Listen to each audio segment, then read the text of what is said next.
Alam nyo mga ka-YouTubers ko, sa aking 103 na manonood, salamat.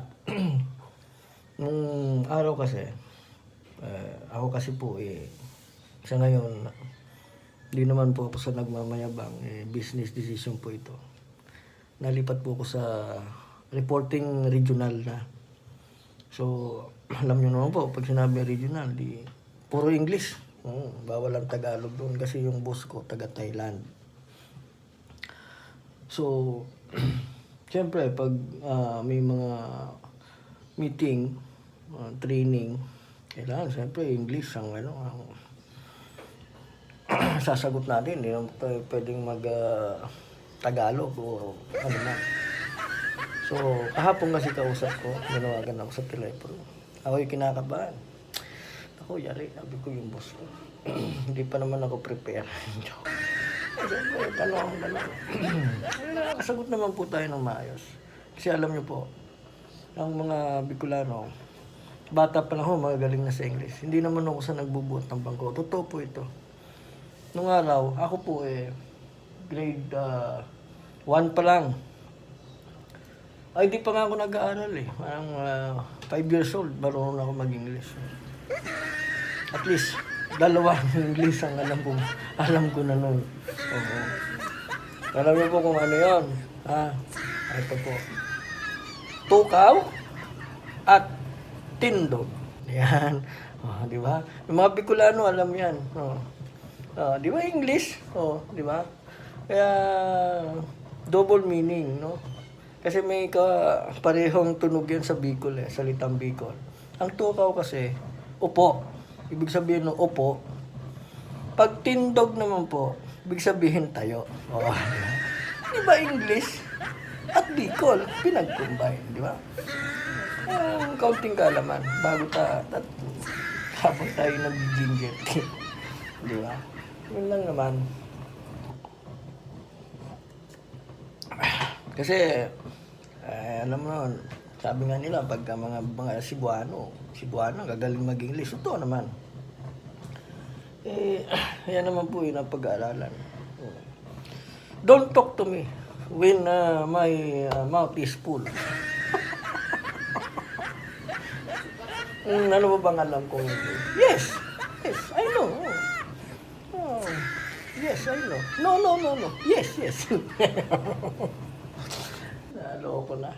Huwag kang sasagot ng medyo alanganin kasi sasabihin sa'yo ng kausap mo, what? I can't understand. Yeah, sir, ganire. May ganire na. Hirap din. Alam naman tayo, pure Pilipino tayo. Ako po, Bicolano. Kaya, fluent po ako sa Bicol, salitang Bicol, at siyempre sa Tagalog. Yan. Salita po kasi namin iba, sa Kamalig. Ako po yung taga-Kamalig. Yung mga taga-Kamalig dyan, shout out. Sabi nga sa Bicol, din ka doon. Ibig sabihin sa Tagalog, saan ka pupunta? Ayan. Siyempre, may mga terms dyan na, kumbaga, yung, mga Uragon. Ayan. So, yung Uragon kasi, depende po sa salita. Depende po sa kung anong way ng salitang sasabihin mo. Tulad ng, Uragon nga pala, noy. Para kayos ka sa gabi. Ibig sabihin, ang Uragon, maraming siya. Hindi naman po kabastusan, hindi naman po yung salitang yan. Uragon ka, nakapasa ka sa exam, gano'n. Ibig sabihin, magaling. Uragon ang mga terms kasi na, uy, Uragon ka. Naging syota mo si ganito. Di ba? Astig. Hindi ko alam kung ano dito sa sa Tagalog Yabang? Hindi naman. Kaya, ayun. I'm glad I'm Bicolano. At hindi ko po kinakahiya yan. Di ba? So, English po yun. Nagsasanay na po ako kasi balang araw, baka mapunta tayo ng abroad soon. Di ba? Yabang ikukwento ko lang po yung tatay ko. Napakagaling sa English nun. Pero kailangan mo na siyang lasingin. Yung isang maestro doon sa amin, sumuko doon sa tatay ko eh. English teacher pa yun. Kasi, nung nalasing na, hindi na maintindihan yung sinasabi, Spanish na. Umayaw yung teacher. Walang nga, Bining, tatatay ko si Bining ang pangalan. Nung unang, galing mag-English eh. Nung nakatatlong G na ang sinasabi, Espanyol na Alam yung maintindihan. Yung tatay ko magaling mo nabubuhay pa. So, hindi na maga. Matanda na rin siya, 72 years old nung kinuha. Ayan po, ito tatay ko po, chain smoker. Talagang number 1 lasinggero yun. Ako po nakasaksi nun dahil ang nanay ko, pag wala pa yun ng mga alas 7 ng gabi, pinapasundo sa amin ng kapatid ko. Lahat ng tindahan, yung pagitan ng tindahan, siguro alos 1 kilometro, lalakarin mo lang. Titingnan namin kung nasaan ang tatay ko. Tapos minsan, nasa salubong namin. Sakay-sakay ng kalabaw. Lasing, nakadampa dun sa kalabaw. Ang kaganda naman ng kalabaw. Inuwi siya mismo dun sa tapat ng bahay namin. Nandun, sabi ng nanay ko, buksan mo, dyan rin tatay mo, mahinginig mga aso. Pagbukas ko, andun nga, yung kalabaw, hindi naman umalis, mabait naman eh. Nandun lang siya sa tapat ng bahay namin. Isang beses pa, sinuduyan namin sa doon malapit sa sakaan, sa parting libod na, layo. Ang nangyari, hindi namin kaya kasi mga maliliit pa kami nung araw Hindi namin siya kayang buhatin Nang ginawa, 3 kami sa kalabaw. Siya sa gitna. Ako nasa una. Yung kapatid ko nasa uli. Ay, naku, tatay ko talaga. Saka yun, kwela yun pag nalalasing. Hindi yun, hindi yung basagulero. Yun nga, sinasabi ko sa inyo, magaling mag-English. Siguro ko, nung araw, bata pa, marunong na mag-English yun. Tukaw, tindog. Diba?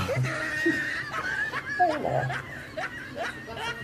Nakagento ko na yung buhay namin. Saka isa pa, ang mga Bicolano ay malilinis talaga.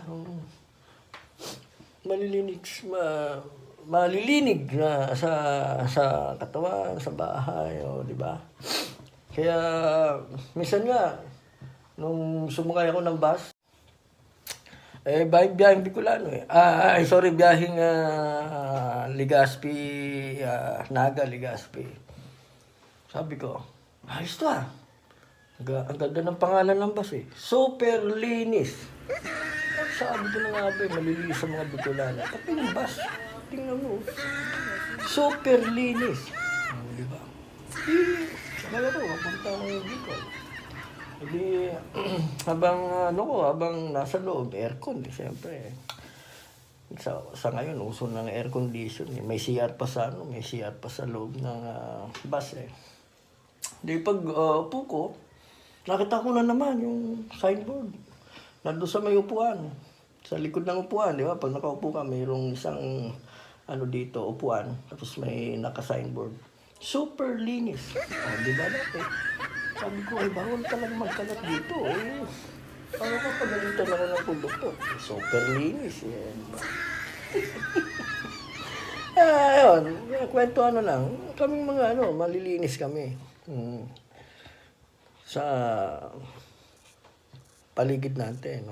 Pero sa pangsarili, may dumi din po tayo. Wala naman pong perfecto tao. Wala namang perfectong tao. Yun lang. Sa mga nag-antay ng vlog ko, wait lang ngayon kasi busy. Busy sa pagsasaing. Luto na yung sinaing ko. Sige po, paalam. Until next time. Just